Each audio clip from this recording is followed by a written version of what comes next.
Hey Raider Nation, what's up? I've got a packed show for you today, so buckle up. We've got news on a new practice squad signing that could make a difference on our defense, some crucial injury updates heading into our matchup with the Rams, and a trade rumor that has me thinking about the future of the quarterback position for the Silver and Black. Plus, with the recent blockbuster Davante Adams trade to the New York Jets, I'll dive deep into what it means for the Raiders and the implications moving forward. I've even got some insider information that you won't hear anywhere else. So make sure to stick around. Also, if you're new here, hit that subscribe button and turn on those notifications so you never miss a breaking story. So, without further ado, let's dive into the latest news coming out of Raider Nation. First up, let's talk about our newest addition to the practice squad, linebacker Blake Lynch. This guy has been flying under the radar, but don't sleep on him just because he went undrafted back in 2020. Lynch hails from Gilmer, Texas, and has been bouncing around the NFL for a bit. Standing at 6'3" and weighing in at 225 pounds, he's got the size and speed to contribute. He's had stints with the Vikings, Cardinals, Chargers, and Seahawks, so he's been around the league and has experience under his belt. One fun fact for you: Blake was born on Valentine's Day. That's right, February 14th. So he's a heartbreaker both on and off the field. But jokes aside, what I find most interesting is his connection to our very own GM Tom Telesco, dating back to his time with the Chargers. Telesco knows what Lynch brings to the table, and that familiarity could be why we're giving him a shot on our practice squad. If Lynch can stay healthy and prove himself in practice, we might just see him suiting up for the Raiders sooner than you think. All right, next up are the injury updates. And Raider Nation, you know these are always critical for us. First, Jacoby Myers. He was back at practice this week, albeit in a limited capacity. He missed last week's game due to an ankle issue, and trust me, we felt his absence out there. With Davante Adams still dealing with his own injury and now traded to the Jets, getting Jacoby back is going to be a huge boost for our offense. Antonio Pierce talked about how the team has been adapting without Davante, and while it hasn't been easy, you can tell that Myers returning to the lineup changes the dynamics for us. Myers has been a reliable target when he's on the field, and if he's good to go this week, that's one more weapon for whoever we've got under center. Speaking of Davante, the trade news is obviously the elephant in the room, and I'm going to break that down later in the show. But his absence has left a gaping hole in our offense, and if we don't make the right moves, we're going to be in trouble. Stay tuned for more on that. Speaking of Davante, the trade news is obviously the elephant in the room, and I'm going to break that down later in the show. But his absence has left a gaping hole in our offense, and if we don't make the right moves, we're going to be in trouble. Stay tuned for more on that. Let's move on to another key injury, Zamir White. White has missed the last 2 games with a groin injury, but there's hope that he might suit up for this week's game against the Rams. Now, I know what you're thinking. White isn't going to take over for Alexander Mattison, who's been holding down the fort in the backfield. But having Zamir back gives us much-needed depth at the running back position, especially in those critical third and short situations where we need every yard we can get. Remember those uh-oh moments we've had lately when it comes to third downs? Yeah, we've all seen them, and they're not pretty. Having White back gives us more options to avoid those situations and keep drives alive. Now, this is where things start to heat up. Raider Nation, I've got a question for you. Should the Raiders consider trading for Justin Fields? Hit me with a yes or no in the comments. Personally, I think it's time to go for it. Let's face it, if we're serious about competing, we need a better quarterback than what we currently have.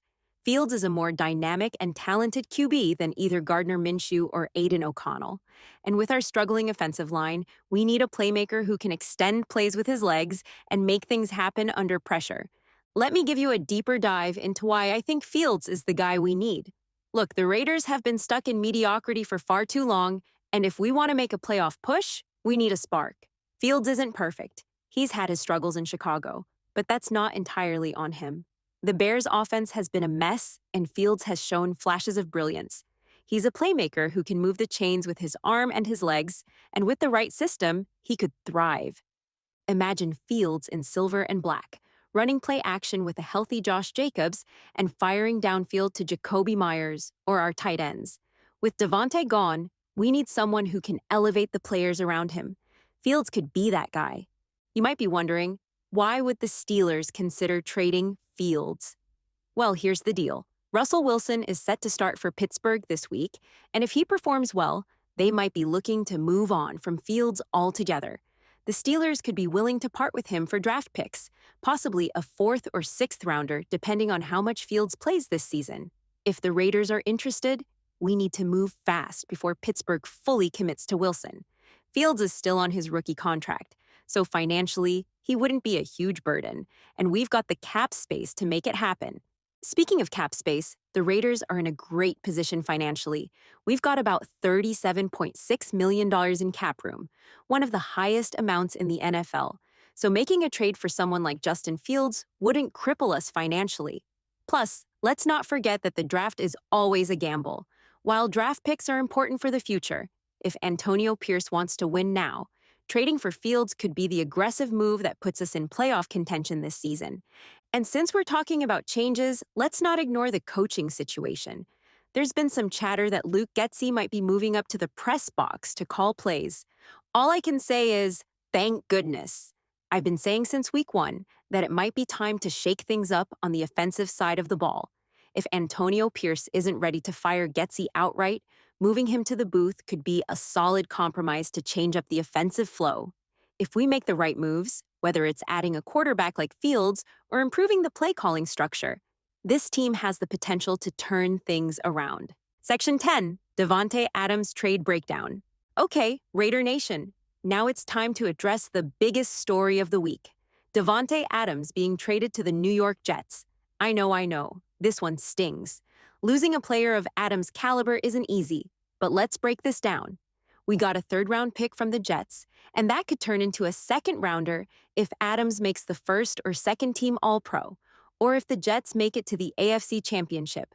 Now, given how talented Adams is, I think it's more likely that he'll make an All-Pro team than the Jets making a deep playoff run, especially when you look at their current struggles.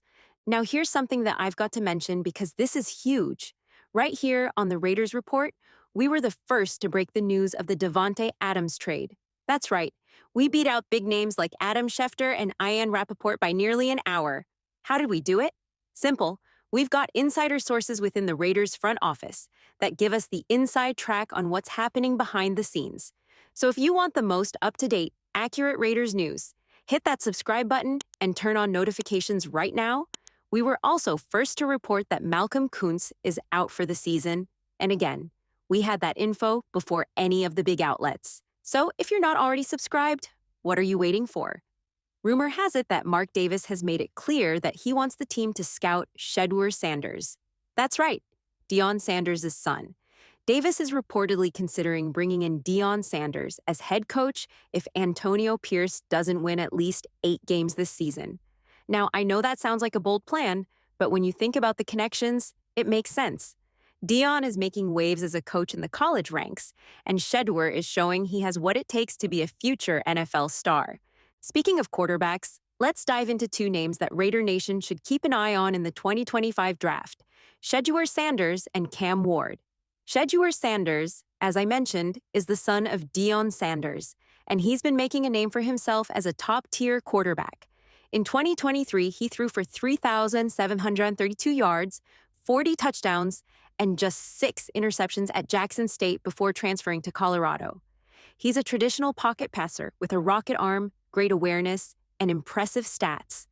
His completion rate is a ridiculous 72.6%, and while he's not known for being a runner, he's incredibly accurate from the pocket. On the other hand, there's Cam Ward, another quarterback who's flying under the radar, but has elite playmaking ability. He started his college career at the University of the Incarnate Word before transferring to Washington State, where he's been lighting it up. This season, he's already put up 2,219 passing yards, 20 touchdowns, and just 5 interceptions.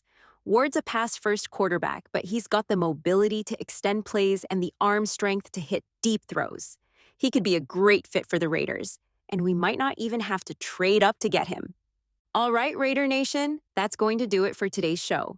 Whether we're talking about new signings, injury updates, trade rumors, or the future of the quarterback position, one thing's for sure: there's never a dull moment when it comes to our Raiders. Make sure to drop your thoughts in the comments below, Should we trade for Justin Fields? Who's your top pick for the 2025 draft? Shedwer Sanders or Cam Ward? I want to hear from you. And as always, don't forget to like, subscribe, and turn on those notifications so you never miss an episode of the Raiders Report. I'll see you tomorrow for our live show before Thursday Night Football. You're not going to want to miss it. Thanks for tuning in, and until next time, go Raiders.